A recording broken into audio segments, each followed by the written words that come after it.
To start with those spheres or mini spheres, let's just add the lab sphere generator, but not our regular sphere, because you will see now, we dive in, space Y to remove ghost objects from outside.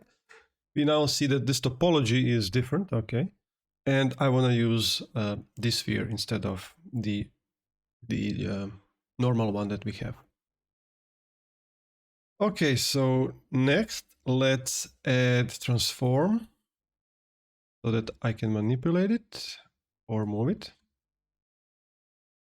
Because this sub don't have the translate gizmos. Now let's make it smaller.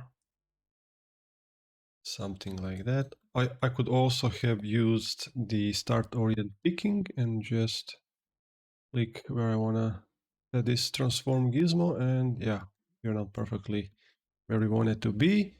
Now let's clip the half and let's bring this half a little bit down. So again, you see, depending on the position of my cursor, clicking and holding and then dragging middle mouse button will actually affect different values from the parameter editor, which is very handy. Okay.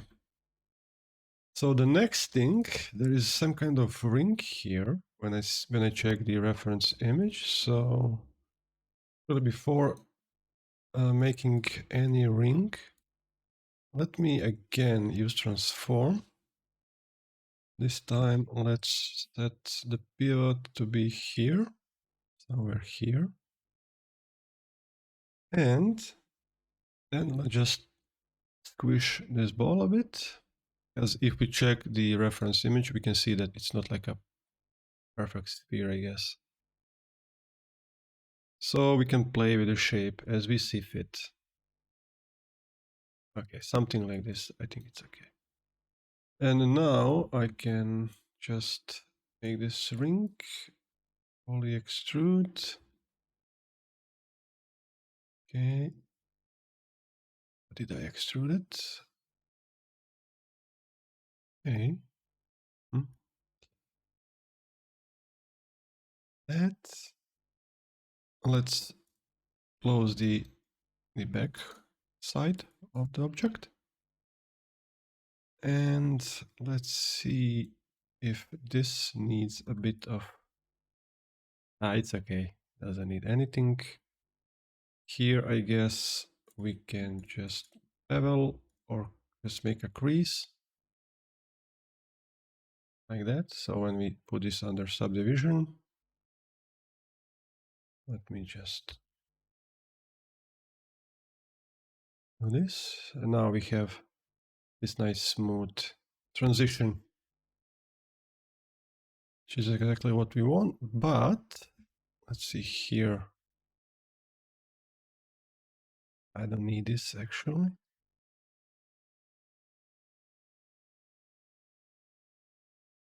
And voila. Okay, now the fun part.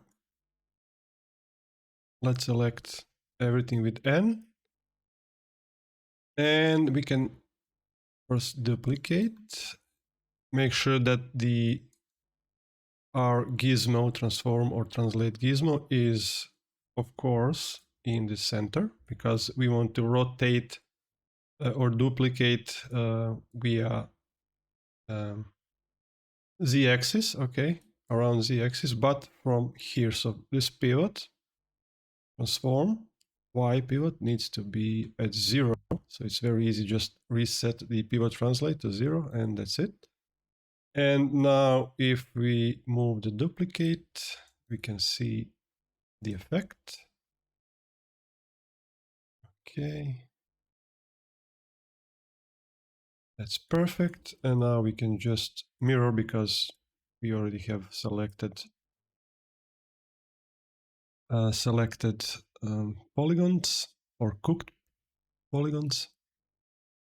And now we can output group and maybe use group selection tool. Okay, this is only the group. Maybe we can also enable this group. And then from here, now this is also important. If we are making selection like this, with the select groups or connected geometry settings, or even via this display group and attribute list. So if you are making selection like this and now executing, for example, another duplicate, we will see that our source group is fed with mirror copy group 1 and copy group 0, which was these groups which were generated by these two nodes.